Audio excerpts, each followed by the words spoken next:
मैं तो बात करता हूँ शनि धाम की, जहाँ पर शनि का नाम चलता है, कलयुग के अधिपति देवता है। उस साबिर ब्याह की जो शनिश्चर देव का साक्षात स्वरूप है, जो कलयुग के अधिपति देवता है। इस संसार में ब्रह्म के अलावा कोई विराजता नहीं और सभी उस ब्रह्म के स्वरूप है। हिंदू है, मुस्लिम है, सिख है, ईसाई है, जो सनातन से चला आ रहा है। अब उसके कितने भी नाम हैं वो सब केवल एक को ही लगते हैं सारे नाम।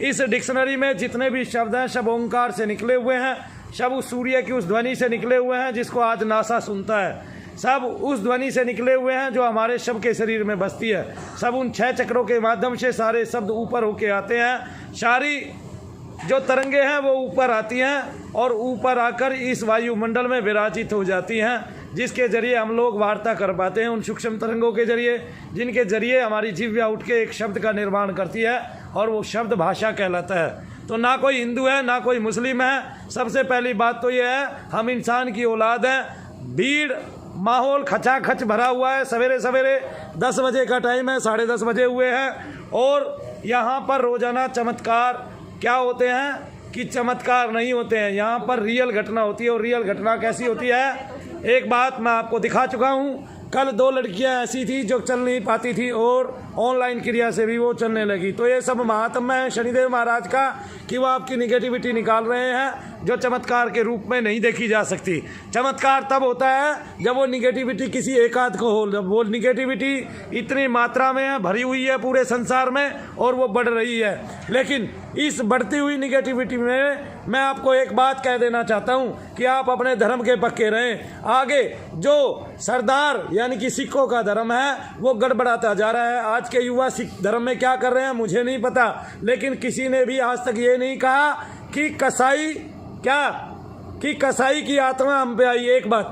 दूसरा, किसी ने आज तक ये नहीं कहा कि क्या कहते हैं कि कोई सरदार मुझ पे आया। अगर कोई सरदार किसी पे आया तो वह हाथ में तलवार लेके उसकी रक्षा करने आया, सिद्धि के रूप में आया। अगर कोई सरदार किसी पे आया तो वो निहंग होके यानी कि 1,000 सैनिकों के साथ आया और बड़े दल बल के साथ आया और सिद्धि के रूप में आया, लेकिन वो निगेटिविटी के रूप में कभी भी नहीं आया। लेकिन सरदारों के अलावा जो भी है वो निगेटिविटी फॉर्म को पाते हैं। क्यों? क्योंकि उनका अपने ग्रंथ में पूर्ण विश्वास नहीं है, उनका गीता में पूर्ण विश्वास नहीं है, रामायण में पूर्ण विश्वास नहीं है, पूर्ण विश्वास नहीं है। तो हमें पूर्ण विश्वास करना होगा। कोई भी सरदार होगा, कोई भी सरदार नहीं होगी। ऐसे गलत तो नहीं कह रहा हूँ ना? नहीं कह रहा हूँ ना सरदार जी?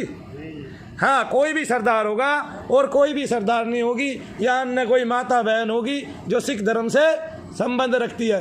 वे रेगुलर अपने नियम का पालन करते हैं। हम लोग पालन करना भूल गए हैं। वे नियम का पालन करते हैं, इसलिए गुरु ग्रंथ साहिब के पाठ से, यजन से, मनन से उसकी आत्मा उच्च लोकों की ओर खिंचती चली जाती है। तो वो भूत प्रेत की योनि में कभी नहीं आता और कभी कोई देखे भी ना। मैं तो ये चाहता हूँ कि उस गुरु ग्रंथ साहिब को पढ़ के, उस गुरु ग्रंथ साहिब का पान करके, श्रवण करके, मनन करके, निधिध्यासन करके कोई भी उस प्रेत योनि में कभी भी ना जाए।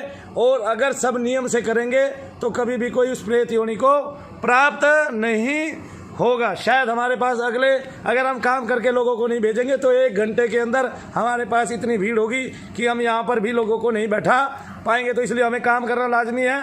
और अभी मैं आपको एक भाई से मिला देता हूँ और इनकी पत्नी आई है साथ में। मेरे ख्याल से थोड़ी बहुत तो खुश होंगी, हैं? खुश कि नहीं है?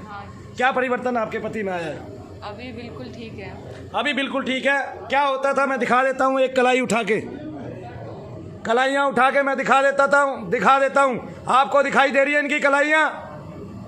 ये एक ही बार आए हैं और बिल्कुल ठीक है। मैं चाहता हूँ कि भारत के युवा इस तरह सारे के सारे बिल्कुल ठीक हो, निगेटिविटी को तर्पण करें, निगेटिविटी को निकाल के बाहर करें। और ये देख लीजिए आप, इनको क्या रोग होता था, क्या कष्ट इनको होता था। डॉक्टर भी हार गए थे। आपने दिखाया डॉक्टरों को? हाँ। क्या बोले डॉक्टर? मना कर दिया था। 3-4 महीने दवाइयाँ दी, कुछ फर्क नहीं था। अभी यहाँ से जाने के बाद जब डॉक्टर को दिखाया तो बिल्कुल मतलब पहले दिन से फर्क आ गया था। पहले दिन से फर्क आ गया। 3-4 महीने से लगातार दवाइयाँ कर रहे थे। वैसे कब से समस्या है ये?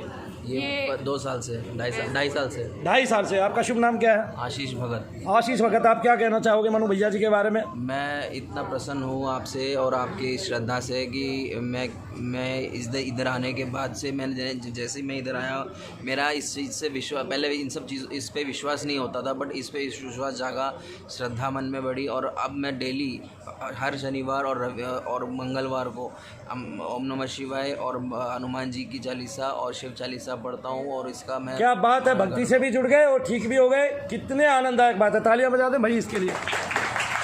कैसा कार्य हुआ, कितना अद्भुत कार्य, कितना विलक्षण कार्य। आगे ना, लेकिन ये चमत्कार नहीं है, ये कृपा है देवता की। ये क्या है?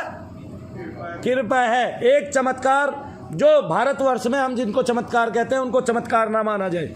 क्यों नहीं माना जाए?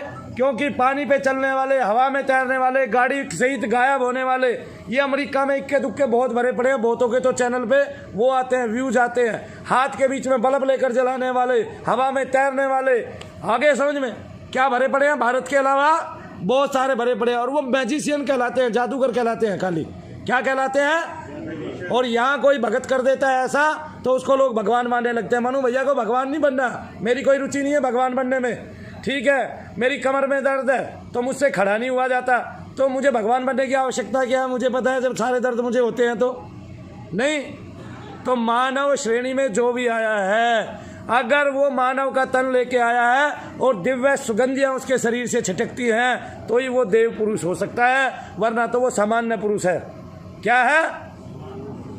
और उसका पुरुषत्व जो है वो उस आत्मा में है और कहीं नहीं है। आ रहा है समझ में?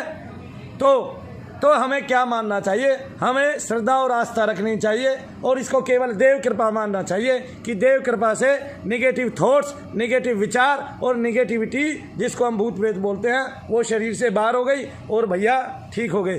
तो भैया की आज 300 रुपये की बलि होगी।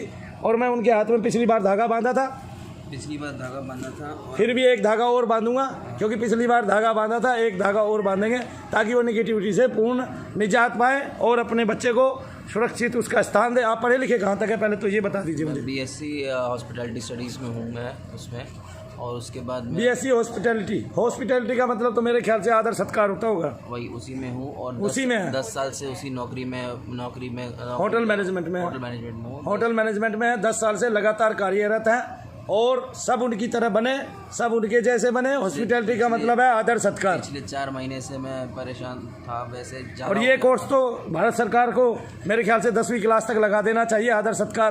क्यों भाई, क्या कहते हो?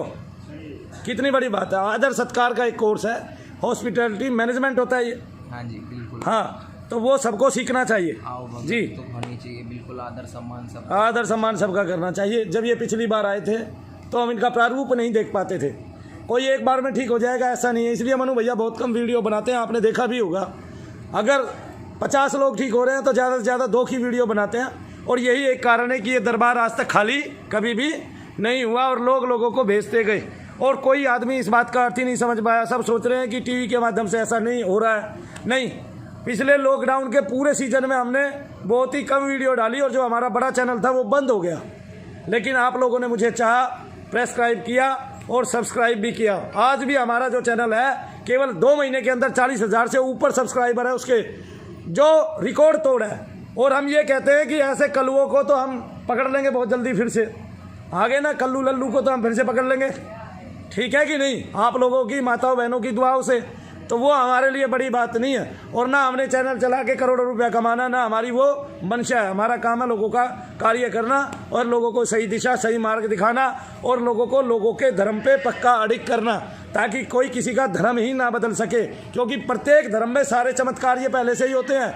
कोई अगर क्रिश्चियन बनता है ये सोच के कि मेरे शैतान निकल जाएंगे, मेरे शरीर के भूत प्रेत निकल जाएंगे, तो वो भूल जाए, क्योंकि बाद में वो वैसा ही रहता है और उसका धर्म भी बदल चुका होता है। तो इसके लिए वो धर्म का बदलाव ना करे, अपने अपने धर्म पर अडिग रहे। मैं देखता हूँ पंजाब में कार्य ज़्यादा हो रहा है कि नहीं हो रहा है?